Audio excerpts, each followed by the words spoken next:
दोस्तों, मैं आपका अपना ऋषि पाठक स्वागत करता हूं आपका आपके अपने इस यूट्यूब चैनल सी एस ऋषि पाठक में। तो जैसा कि आपको पता ही है, सीबीसीटी की थ्योरी कंप्लीट हो चुकी है। मैंने ऐसे ही एमएस वर्ड को भी कंप्लीट करवाया है।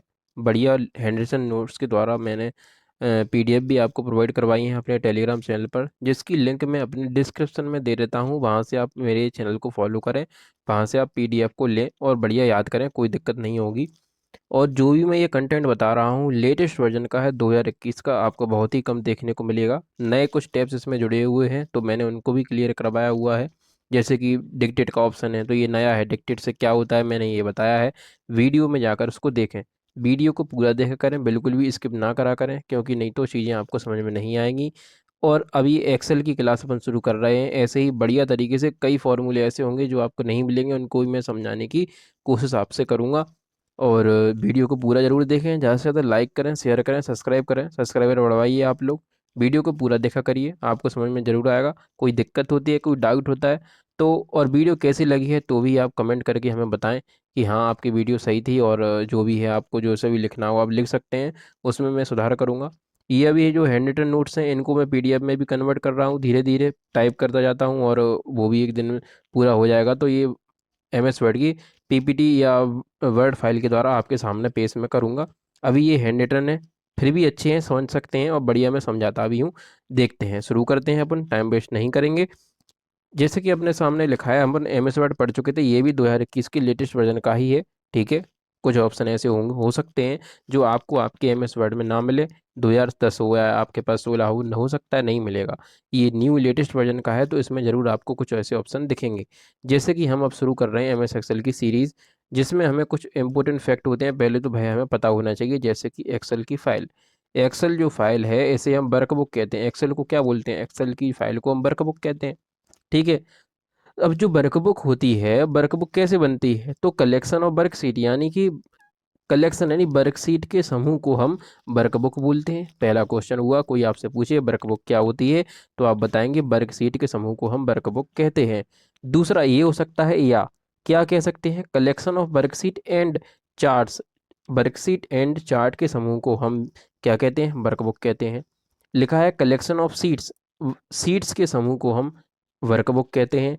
या एक और लिखा हुआ है कलेक्शन ऑफ स्प्रेडशीट, यानी स्प्रेडशीट के समूह को हम वर्कबुक कहते हैं। इन चारों के मतलब से मिलकर ही ये बनता है क्या? वर्कबुक। हमारे सामने जो लिखा हुआ है आपको मैंने बताया, कलेक्शन ऑफ वर्कशीट क्या होगा? वर्कबुक, यानी वर्कशीट के समूह को हम वर्कबुक कहते हैं। ठीक है, वर्कशीट और चार्ट के समूह को भी हम वर्कबुक कहते हैं, सीट के समूह को भी हम वर्कबुक कहते हैं, और स्प्रेडशीट के समूह को भी हम वर्कबुक कहते हैं। तो एक्सेल जो होता है वह एक वर्कबुक होती है, और इसे हम स्प्रेडशीट प्रोग्राम कहते हैं। कौन सा प्रोग्राम कहते हैं? एमएस एक्सेल को लिखा हुआ है आपके सामने स्प्रेडशीट प्रोग्राम, जो कि एमएस वर्ड था वो वर्ड प्रोसेसिंग प्रोग्राम था। ठीक है, ऐसे ही एमएस एक्सेल है जो कि एक स्प्रेडशीट प्रोग्राम है। कौन सा प्रोग्राम है? स्प्रेडशीट प्रोग्राम है। आगे देखते हैं, ये आपको समझ में आ गई होंगी। आगे देखते हैं क्या लिखा है। आपके सामने लिखा है एक्सेल फाइल। एक्सेल फाइल है जो फाइल का नेम है, जैसे कि फाइल नेम लिखा है कुछ भी, जैसे कि बाय डिफॉल्ट बुक वन लिख के आता है। जैसे कि ये लिखा है आपके सामने, बाय डिफॉल्ट स्वतः ही बुक वन आता है। क्या आता है? Book one. और डॉट एक्स एल एस मैंने आपसे बताया था, एम एस ऑफिस में सबसे ज़्यादा बदलाव कब हुए थे? 2003 के बाद से। 2003 के बाद मतलब कौन सा वर्जन आया? 2007। तो 2007 से ही बदलाव हो गए थे। जैसे कि 2003 तक जो था वो एक्सटेंशन नेम था डॉट एक्स एल एस, लेकिन 2003 के बाद से यानी 2007 से, 2007 या 2007 के बाद से क्या हो गया? डॉट एक्स एल एस में एक्स लग गया। हमने आपको पहले भी बताया था, जिसमें भी एक्स लग जाता है वह 2007 से वहाँ की शुरुआत हो जाती है, आप जान लें। भले ही आपको चीज़ें याद ना हो रही हों, जैसे कि आपको डाउट हो रहा हो कि एक्स एक्स वाला याद कैसे करें, बिना एक्स वाला याद कैसे करें, तो डॉट एक्स एल एस जो बस 2003 तक था, उसके बाद जिसमें भी एक्स लगा दें हम, वो 2007 का एक्सटेंशन नेम हो जाएगा। अब उसके बीच में देखो एक क्या होता है कि फाइल का नेम लिखा है बुक वन। एक्सेल में जो बाय डिफॉल्ट फाइल का नेम होता है वह बुक वन आता है। ऐसे ही एमएस वर्ड में मैंने आपको बताया था, जो बाय डिफॉल्ट फाइल का नेम आता है वो डॉक्यूमेंट वन आता है। ऐसे ही इसमें लिखा है बुक वन और डॉट लिखा है। ये डॉट, इस डॉट का मतलब होता है पीरियड से। इन ये डॉट ही इन दोनों चीज़ों को अलग करता है, फाइल नेम को अलग, एक्सटेंशन नेम उस फाइल के नेम को अलग करता है। ठीक है, पीरियड का काम होता है अलग करना।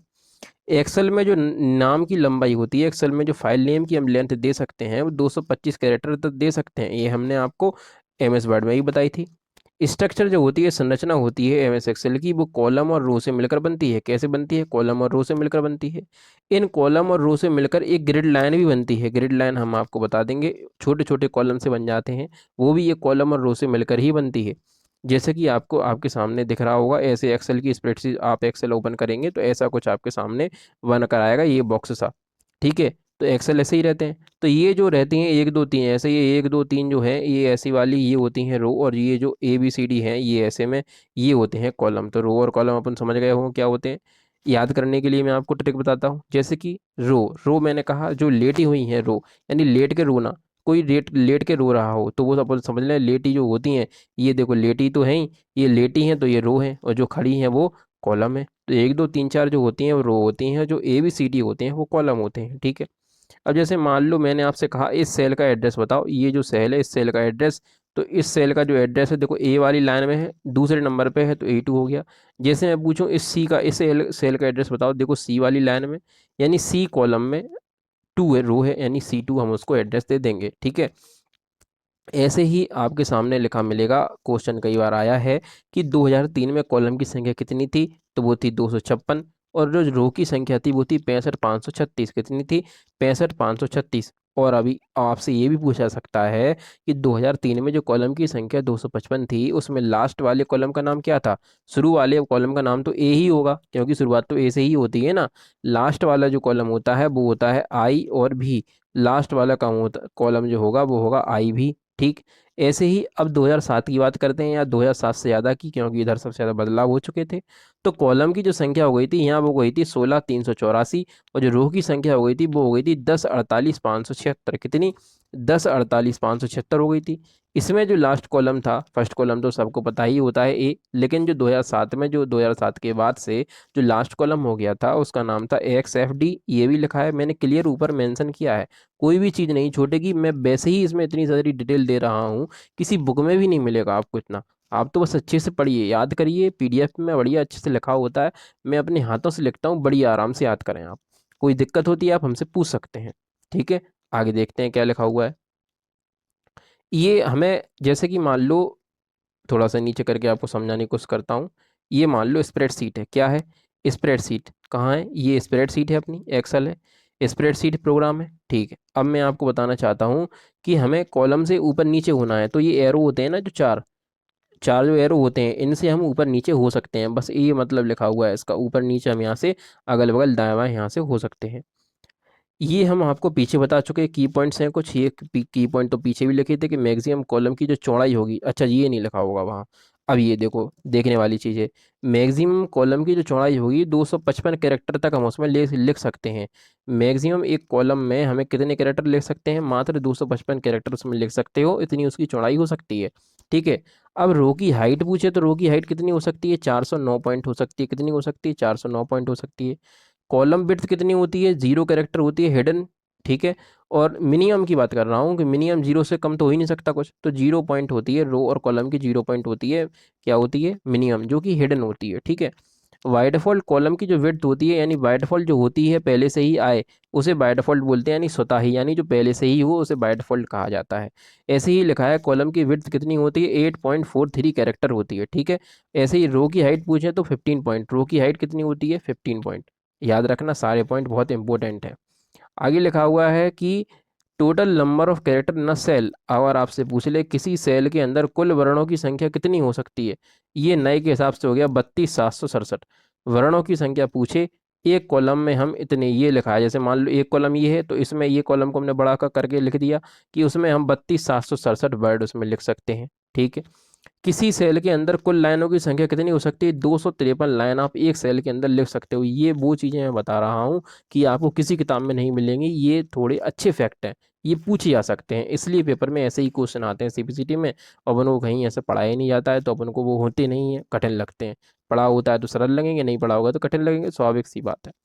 आगे लिखा है कि जो अलाइनमेंट होते हैं, तो अलाइनमेंट कौन कौन से हैं सबको पता होता है। अल्फ़ाबेट के लिए लेफ्ट अलाइनमेंट, यानी जो एक कॉलम में आप लिख रहे होते हैं, अगर आप अल्फ़ाबेट लिखेंगे तो वो लेफ्ट से शुरू होगा, अगर आप नंबर लिखेंगे तो नंबर राइट से लिखने शुरू होते हैं ऑटोमेटिकली, और अल्फ़ा न्यूमेरिक दोनों लिखेंगे तो वो लेफ्ट से ही होंगे, क्योंकि ABC तो ए अल्फ़ा न्यूमेरिक में पहले तो अल्फ़ाबेट आएंगे फिर न्यूमेरिक, यानी वह जो होगा वो लेफ़्ट से ही होगा। ठीक है, ये तीनों चीज़ें मैंने आपको बताई। लैपटॉप पर भी आके बताऊंगा, पहले थ्योरी कंप्लीट करिए जिससे सहायता मिले। पेज ब्रेक क्या है? पेज ब्रेक कितने हो सकते हैं? पेज ब्रेक के लिए 1026 लिखा हुआ है। ठीक है, हेडर एंड फुटर में कितने कैरेक्टर हो सकते हैं? 255 कैरेक्टर लिख सकते हैं हेडर फुटर में। Number of sheets in a workbook क्या होती है? कुल सीट की संख्या कितनी हो सकती है?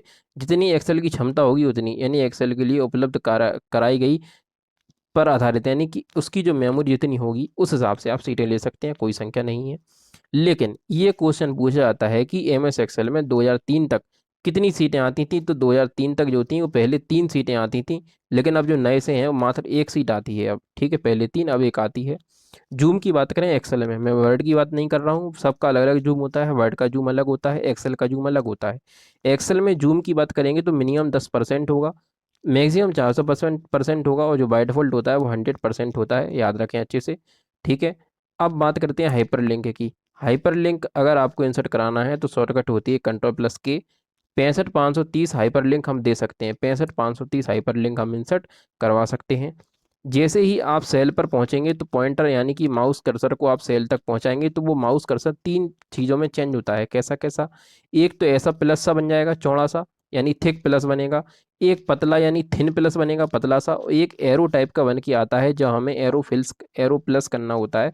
बताएंगे हम आपको इसको क्या बोलते हैं। इसको बोलते हैं एरो प्लस, इसको थिन प्लस बोलते हैं, इसको थिक प्लस बोलते हैं। तो क्वेश्चन पूछा जा सकता है आपसे एक्सेल में, ऐसे पूछेगा कि एक्सेल में जो पॉइंटर होता है वो कितने रूप में चेंज हो सकता है, तो अपन को पता होना चाहिए 3। आप कोई बताएगा ही नहीं तो पता कहाँ से होगा? 3 चीज़ों में चेंज होता है, कौन कौन सा? एक तो मोटा प्लस बनेगा, एक पतला प्लस बनेगा, या एक एरो बन जाएगा। कैसे कैसे देखते हैं। जो मोटा प्लस होता है वो नॉर्मल पॉइंटर होता है, ये सिलेक्ट या पॉइंट करने के लिए होता है, हमें किसी चीज़ को सिलेक्ट करना होता है तब वहाँ ये मोटा प्लस बन के ही आता है। थिन प्लस बन के आएगा तो हमें ऑटो फिल करना होता है, यानी उस सेल को पकड़ के नीचे हम खिसका देंगे तो वो ऑटो फिल हो जाएगा, तो वो थिन प्लस होता है। आगे लिखा हुआ है एरो प्लस में क्या होता है? सेल डेटा को शिफ्ट करने के लिए हमें शिफ्ट करना है, तो उस समय ये ऐसे एरो बनकर हमारे सामने आ जाते हैं। मैंने क्लियर करवाया है, आपको बढ़िया तरीके से लिखवाया भी है। ठीक, अब फॉर्मूला की बात करें। फॉर्मूला में सम का फॉर्मूला लिखा है जो कि सबसे सरल होता है, आपको मैं बता दूं, ये एक्सेल में हम फॉर्मूला का ही काम करते हैं, सारे फॉर्मूले हम आपको क्लियर करवाएंगे धीरे धीरे। अभी ये एग्जाम्पल के तौर पर लिखा है कि ए सेल में A1 में 10 लिखा है, A2 में 20, A3 में 30, A4 में 60 लिखा है। तो ये 10 20 30 हम ऐड करना चाहते हैं, तो हम 10 20 30 लिखी पहले सम का। हाँ, दूसरी बात, ये मेन चीज़ है कि फॉर्मूला लगाते समय सबसे पहले हमें बराबर लिखना होता है। कोई भी फॉर्मूला लगाएंगे तो उसमें अपन से पूछता है कि सबसे पहले हम किस चिन्ह का यूज करते हैं, तो बराबर का यूज करेंगे, इसके बिना हम फॉर्मूले को नहीं लगा पाएंगे, यानी वह काम नहीं करेगा। तो हमें बराबर लगाना होता है, फिर सम लिखेंगे, फिर जो सेल का एड्रेस है उसको लिखेंगे, या डायरेक्ट 10 20 30 भी लिख सकते हो, या आप सेल का एड्रेस लिख सकते हो, या A1 से A3 तक रेंज देने के लिए हम इस कॉलन का यूज करेंगे, तो डायरेक्ट रेंज बता देंगे कि A1 से A3 तक है। तो उस रेंज जब बता रहे होंगे, पूरा नहीं लिखें, रेंज लिखेंगे, तो उसमें सेमी कोलन बीच में लगाएंगे तो वो सेमी कोलन रेंज को बताता है। ठीक है, आगे देखते हैं। ये नंबर ऑफ सेल्स है, चलो इसको हम बाद में बताएंगे, ये अभी काम के नहीं है आपके। ये हम आपको वैसे ही, हाँ, ये पूछा जाता है CPCT में, हम आपको बता देते हैं ये वाली चीज़ कि एक्सेल का फॉर्मूला जो होता है हमें कॉपी करना है। मान लो क्वेश्चन पूछा जाता है कि A4 में E4+4 लिखा है, तो D4 में कॉपी करने पर वह क्या हो जाएगा? ऐसा क्वेश्चन हमसे आता है, पूछा जाता है। कोई नहीं बताएगा आपको, मैं बताऊं बड़े सरल तरीके में। देखिए, A4 लिखा है, ये D4 है। ए से डी, यानी ए से डी जाने पर 3 हमें बढ़ाने पड़े, मतलब कि एक ये जो ए होता है वो 1 पे होता है, और जो डी होता है वो 4 में होता है, होता कि नहीं? ये नंबर होते हैं, ABCD रीजनिंग में हमें याद करने को मिलते हैं। डी 4 पे आता है, ए 1 पे आता है, यानी डी को आप गिने ABCD, डी चौथे नंबर पे आएगा। तो 3 ज़्यादा बढ़ाया ना हमने। ऐसे ही ई कितने पे आता है? ई 5वें नंबर पर आता है, 5 में आप 3 बढ़ा तो 8 4 हो गया, यानी ये अब उसका सेल का एड्रेस होगा। अगला एग्जाम्पल लेते हैं, नहीं समझ में आया होगा तो बता दूंगा।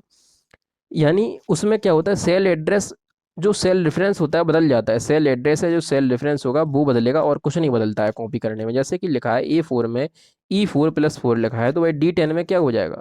तो भैया A4 तो 1 पे है ना, D तो 4 पे होता है, यानी 3 बड़े, 1+3 तभी तो 4 हो गए। ऐसे E 5 पे होता है, 5 में आप 3 बढ़ा दो, 5 में 3 बढ़ा दो 8 हो जाएगा, 8 पे H आता है, यानी भागिए जो लिखा है उसमें वही आएगा, ओनली सेल का एड्रेस बदल जाएगा। अब कभी कभी ऐसे ही पूछ लेता है अपन से कि A4 $4 ऐसा लिखा आ जाए, तो जो डॉलर होते हैं वो एब्सोल्यूट रेफरेंस होते हैं। इन इसमें नहीं बदलता, डॉलर लगा जाता है, इसमें नहीं मतलब ये नहीं बदलते हैं, डॉलर लगा कर लगा रहेगा। ठीक है। जैसे कि आपसे पूछे कि A4 में ये लिखा हुआ है तो D4 में क्या हो जाएगा। D4 में कुछ नहीं होगा, जो जैसा लिखा है वैसा का वैसा ही रहेगा, एब्सोल्यूट रेफरेंस नहीं बदलते हैं। जो सादा रेफरेंस होते हैं ये वाले ये बदल जाते हैं, यानी सेल एड्रेस बदल जाएंगे इनके। ठीक है। जो एब्सोल्यूट रेफरेंस क्या होते हैं, जो डॉलर वाले साइन होते हैं, ये डॉलर के साइन ही तो है, ये डॉलर के साइन है, ये नहीं बदलते हैं, ये एब्सोल्यूट रेफरेंस होते हैं। ठीक है। आगे देखते हैं क्या लिखा हुआ है। अब ये यहाँ से अपने टैब शुरू हो गए हैं, यहाँ से क्या शुरू हो गए हैं, यहाँ से अपने टैब आ गए हैं कि अब ये टैब जो हैं वो सारे नए टैब हैं। इन टैब के बारे में हम आपको अभी बता देते हैं, फिर आगे देखेंगे कि उसमें जो भी है उसको अपन पढ़ेंगे, जो भी है देखते हैं। हाँ, तो आज मैं आपको टैब बता दे रहा हूँ, कल इनके बारे में पूरी डिटेल से बनाऊंगा। मैं छोटी छोटी वीडियो इसलिए बनाता हूँ कि आप जल्दी से वीडियो को, कुछ लोगों को क्या होता है कि 1 घंटे की वीडियो बना देंगे तो वो देखेंगे ही नहीं, वीडियो को देख के निकल जाएंगे उन्हें, क्योंकि उनके पास समय नहीं होता है, बहुत बिजनेस चल रहे हैं बड़े बड़े लोगों के। तो क्या होता है कि हम छोटी छोटी वीडियो इसलिए ही बनाते हैं कि उनको समय देख के वो देख सकें, अगर 15 20 30 मिनट की वीडियो होगी तो वो देख लेंगे मेरे हिसाब से। इतने बिजी तो नहीं है, पास करना है CBC तो जरूर देख लेंगे। कुछ लोगों को ये लग रहा होगा कि ये तो नोट्स से पढ़ा रहे हैं, क्या पढ़ा पाएंगे, तो ऐसा बिल्कुल मत सोचना। भैया इनमें बहुत ज़्यादा डिटेल लिखी है, थ्योरी में मैंने खुद लिखा है, किताब में भी नहीं मिलेंगी ये वो चीज़ें हैं। ठीक है। तो इनकी थोड़ा सा कदर करें चीज़ों की, और PDF में भेज देता हूँ तो उसको वहाँ से याद करें, यहाँ समझने की कोशिश करें। क्लास देखकर ही बहुत सी चीज़ें समझ में हमें आ जाती हैं। अब टैब देखें, एक्सेल के टैब, एक्सेल में कौन कौन से टैब हैं तो देखो, हमने आपको बताया था कि मीनू बार बोलते हैं इनसे हम, या तो मीनू या टैब बोलते हैं। टैब कौन कौन से होते हैं, ये टैब है अपना फाइल टैब है। अब जो टैब जो पहले क्या आता था, अपन जब खोलेंगे एम एस एक्सेल या MS वर्ड तो डायरेक्ट हमारे सामने MS वर्ड की सीट या एम एस वर्ड का जो पेज या MS वर्ड की सीट हमारे सामने खुल के आ जाती है और टैब आ जाते हैं। लेकिन अब ऐसा नहीं होता है, पहले फंक्शन खुल के आते हैं फाइल के, फिर होम आता है, फिर इंसर्ट टैब है, ड्रॉ टैब है, पेज लेआउट टैब है, formula tab, data tab, review tab, view tab, help tab, ये इतने टैब होते हैं। अब पहले हमारे सामने डायरेक्ट पेज आ जाता था, ऐसा नहीं होता है। अब ब्लैंक डॉक्यूमेंट करके आता है, ब्लैंक डॉक्यूमेंट पे आप क्लिक करेंगे तब वह खुल के आता है, और ऑप्शन कौन सा खुला होता है टैब में ऑप्शन खुलता है फाइल का। देखते हैं आगे क्या लिखा हुआ है फाइल में। तो फाइल के अंदर आप देखेंगे तो नए वर्जन में आपको पहला ऑप्शन मिलेगा इन्फॉर्मेशन का। इन्फॉर्मेशन का मतलब होता है सूचना, फाइल के बारे में हमें जो भी इन्फॉर्मेशन होगी वो इस ऑप्शन में मिलेगी। अगला होता है न्यू, ये फाइल जो होता है ये होता है टैब, इसके अंदर की जो पट्टी होती है उसको बोलते हैं रिबन। न्यू वर्कशीट या न्यू वर्कबुक, हमने बोला था एक्सेल को अपन वर्कबुक कहते हैं, सीट तो समूह होते हैं उसका वर्कबुक।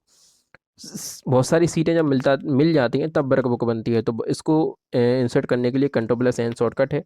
ओपन करने के लिए ओ फिर अगला ऑप्शन हमें मिलता है ओपन का, ओपन डायलॉग बॉक्स खोलने के लिए Ctrl+O दबा दो या तो Ctrl+F12 दबा दो तो ओपन हो जाएगा। ठीक है। सेव एज का मतलब होता है उसी, जैसे कि मान लो आपकी कोई फाइल है, सेव है, ठीक है, आपने उसमें काम किया और फिर से Ctrl+S कर दिया तो वो वहीं के वहीं सेव हो जाएगा। लेकिन आप चाहते हैं कि जो फाइल है हम उस फाइल को उसी नाम से दूसरी जगह सेव करना चाहते हैं, तो उस समय हम सेव एज ऑप्शन का यूज करते हैं। नेम एंड लोकेशन इसमें हम चेंज कर सकते हैं, Ctrl+F12 इसकी शॉर्टकट होती है।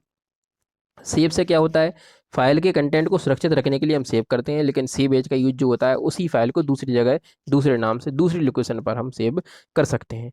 प्रिंट का मतलब सब जानते हैं भैया, Ctrl+P शॉर्टकट होती है, Ctrl+Shift+F12 इस शॉर्टकट को याद करना। Ctrl+P सब जानते हैं, लेकिन Ctrl+Shift+F12 कोई नहीं जानेगा, तो इस पे गौर ज़्यादा दें, कई लोग ऐसे होंगे जो इस पे गौर नहीं देंगे। ये ऐसी ही उल्टी सीधी शॉर्टकट हमसे पूछी जाती हैं।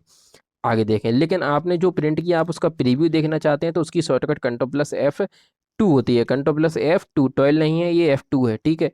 शेयर, अब हमें नया ऑप्शन मिलने लगा है शेयर का, जो माइक्रोसॉफ्ट कंपनी द्वारा दिया गया है। क्लाउड स्टोरेज में शेयर मतलब जो अपन अब काम करते हैं वो, अब जो MS ऑफिस 2021 है, पुराना नहीं नया वाला, वो ईमेल से कनेक्ट रहता है। कोई फाइल पे आपने काम किया अब वो डिलीट नहीं होगी, वो वन ड्राइव में जाके सेव हो जाती है। किस में सेव हो जाती है, वन ड्राइव में। तो ये उसका एक क्लाउड स्टोरेज है माइक्रोसॉफ्ट का, अगर आप कोई काम कर रहे हैं तो फाइल डिलीट नहीं होगी, वो वहीं के वहीं वन ड्राइव में सेव हो जाएगी। एक्सपोर्ट का ऑप्शन आ गया है, आपको PDF में एक्सपोर्ट करना है या XPS में आप कर सकते हैं। XML पेपर स्पेसिफिकेशन फाइल होती हैं ये, ठीक है। PDF मतलब होता है, XPS का फुल फॉर्म है, sorry, XML paper solution file इसका ये फुल फॉर्म है। PDF का पोर्टेबल डॉक्यूमेंट फाइल फॉर्मेट है, फॉर्मेट फाइल, तो अपन इसको चेंज कर सकते हैं। ठीक। पब्लिश का मतलब क्या होता है कि फाइल को पावर BI एप्लीकेशन के द्वारा कन्वर्ट करना ठीक है, पब्लिश अपन उसको पब्लिश भी कर सकते हैं। बिजनेस पर्पज़ के लिए भी हम इसको यूज कर सकते हैं। बिजनेस पर्पज़ के लिए कोई अगर स्प्रेडशीट बना रहे हैं तो उसको भी हम पब्लिश कर सकते हैं। क्लोज का मतलब सब जानते होंगे, क्लोज का मतलब तो सभी जानते हैं। कंट्रोल, हाँ, क्लोज में भी दो चीज़ें होती हैं। क्लोज फाइल में, क्लोज फाइल अगर हमें करनी है तो कंट्रोल प्लस डब्ल्यू एन, जैसे कि मान लो मैं आपको बताऊं, कोई आप वर्कबुक यानी कि ब्रेड शीट पर काम कर रहे थे, आपने उसको क्लोज करना है, तो कुछ लोग क्या करेंगे, अल्ट प्लस F4 दबा देंगे, तो भैया वो क्लोज फिर पूरी एक्सेल ही क्लोज हो जाता है, उससे वर्कबुक क्लोज नहीं होती। यानी जो फाइल है वो क्लोज नहीं होगी। ओनली हम कहें आपसे कि फाइल क्लोज करनी है तो अल्ट प्लस F4 नहीं दबाना होता है, फिर कंट्रोल प्लस W दबाना होता है, तो फाइल वो क्लोज हो जाएगी और ओनली एक्सेल फिर ओपन रहेगा, ओनली फाइल क्लोज होगी। लेकिन हमें पूरा ही हमें बंद करना है तब हम अल्ट प्लस F4 का यूज करते हैं। हमें एग्जिट करना है तो अल्ट प्लस F4 का यूज करेंगे। देखो ये शॉर्टकट भी है, क्लोज एप्लीकेशन, ठीक है। हमें फाइल को बंद करना है तो कंट्रोल प्लस W, पूरा एप्लीकेशन ही बंद करना है तो अल्ट प्लस F4, ठीक है। आगे जो होम का टैब है, कुछ ऑप्शन जो होंगे वैसे के वैसे ही मिलेंगे, कुछ ऑप्शन थोड़े होते हैं वो अलग होते हैं, उनके बारे में हम कल देखेंगे। छोटी वीडियो इसलिए बनाते हैं कि आप पूरा देखें उनको। तो भैया मैं आपसे अनुरोध करता हूँ कि आपसे विनम्र निवेदन है, वीडियो को पूरा देखें, सब्सक्राइब करें चैनल को, ज़्यादा से ज़्यादा शेयर जरूर करें, बताएं वीडियो कैसी लगी। धन्यवाद।